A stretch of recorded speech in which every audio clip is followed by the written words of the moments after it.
کعب بن عجرہ رضی اللہ تعالیٰ عنہ کی روایت ہے کہ حضور علیہ السلام ممبر کے پاس تشریف لائے تو حضور علیہ السلام نے صحابہ سے عرض کیا کہ ممبر کے قریب ہو جاؤ۔ صحابہ ممبر کے قریب ہو گئے۔ جب حضور علیہ السلام نے ممبر کے پہلے درجے اور پہلی سیڑھی پر قدم رکھا تو حضور علیہ السلام نے فرمایا آمین۔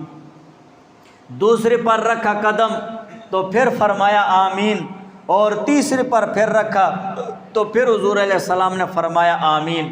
صحابہ نے حضور علیہ السلام سے عرض کیا کہ یا رسول اللہ، اس سے پہلے تو ہم نے آپ سے ایسی کوئی چیز نہیں دیکھی کہ جیسے آج آپ نے کیا۔ تو حضور علیہ السلام نے فرمایا ہاں، میرے پاس جبریل علیہ السلام حاضر ہوئے، اور جب میں نے ممبر کی پہلی سیڑھی پر قدم رکھا تو جبریل علیہ السلام نے فرمایا کہ جس پر رمضان کا مہینہ آ جائے اور وہ خود کو اللہ تعالیٰ پر نہ بخشوا دے تو وہ شخص ہلاک ہو جائے۔ حضور علیہ السلام نے فرمایا، میں نے کہا آمین۔ دیکھو بد دعا دینے والی شخصیت کون ہے؟ جبریل علیہ السلام ہے، اور جبریل علیہ السلام کی بد دعا پر آمین کہنے والی شخصیت کون ہے؟ حضور علیہ السلام۔ جب بد دعا دینے والی شخصیت جبریل علیہ السلام ہو اور بد دعا پر آمین کہنے والی شخصیت حضور علیہ السلام ہو تو پھر اس کی قبولیت میں کوئی شک ہے؟ کوئی شک ہو سکتا ہے؟ اسی وجہ سے یہ جو چند گنے چنے دن ہیں ان کو ہم غنیمت جان لیں اور اللہ تعالیٰ کی در کی طرف آ جائیں کہ یا اللہ تیرے فرض روزے چھوڑتا رہا، تیری فرض عبادت چھوڑتا رہا، اور تیرے کرم نوازیوں اور رحمتوں سے دور بھاگتا رہا۔ یا اللہ تیرے در میں آیا ہوں، نفس و شیطان کو دبا کر سارے گناہوں کو چھوڑ کر آیا ہوں تیرے در میں، یا اللہ مجھے معاف کر دے۔ بس اتنا ہی کہہ دو، وہ تو بہت غفور رحیم بادشاہ ہے۔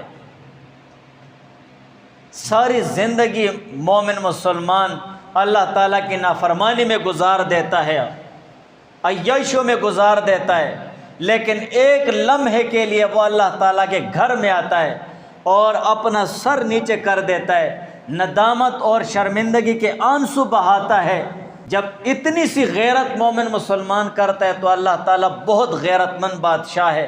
مومن مسلمان کے زبان سے یہ بھی نہیں نکلا ہوتا ہے کہ یا اللہ مجھے معاف کر دے، اور اللہ تعالیٰ نے اسے معاف کیا ہوتا ہے کہ میرا بندہ آ گیا ہے، ندامت اور شرمندگی کے آنسو بہا رہا ہے، میں نے اسے معاف کر دیا۔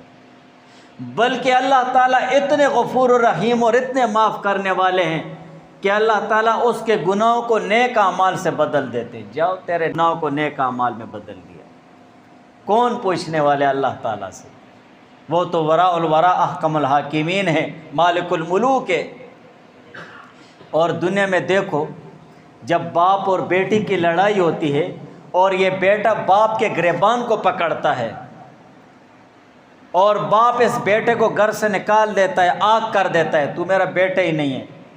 اگر یہ بیٹا 10 سال نہیں، 50 سال نہیں، 100 سال بعد بھی آ جائے اس باپ کے سامنے تو وہی باپ اس بیٹے کو یہ طعنہ دیتا ہے کہ تو میرا وہی نکما بیٹا ہے کہ تو نے میرے گریبان میں ہاتھ ڈالا تھا۔ اس کی نافرمانی اس کو یاد دلا دیتا ہے، اس کی کمظرفی اس کو یاد دلا دیتا ہے۔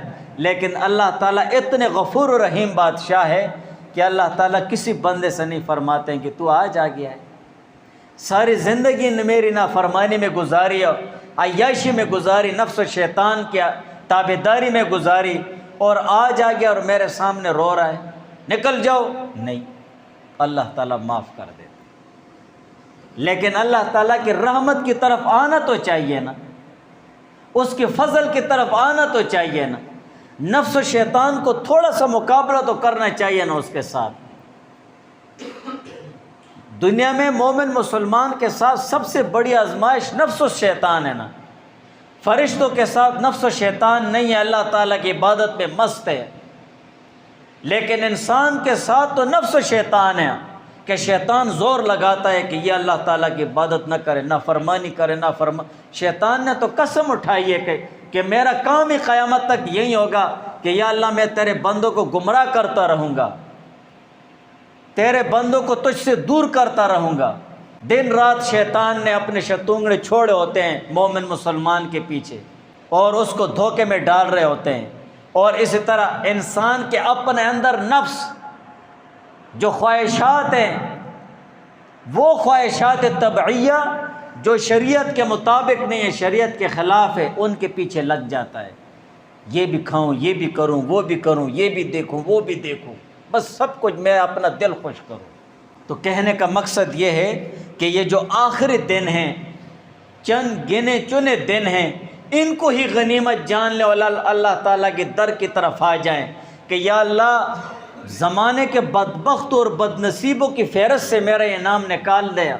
جبریل علیہ السلام نے جو بد دعا دی ہے یا اللہ اس میں ہمیں شامل مت کرو، یا اللہ اس بد دعا سے ہمیں نکال دو، یا اللہ بس اپنے فضل سے بخشایا میں کر دو۔ رمضان کا مہینہ گزر جائے اور خود کو اللہ تعالیٰ پر بخشوا نہ دے، یہ شخص ہلاک ہو جائے، تباہ ہو جائے، غرق ہو جائے۔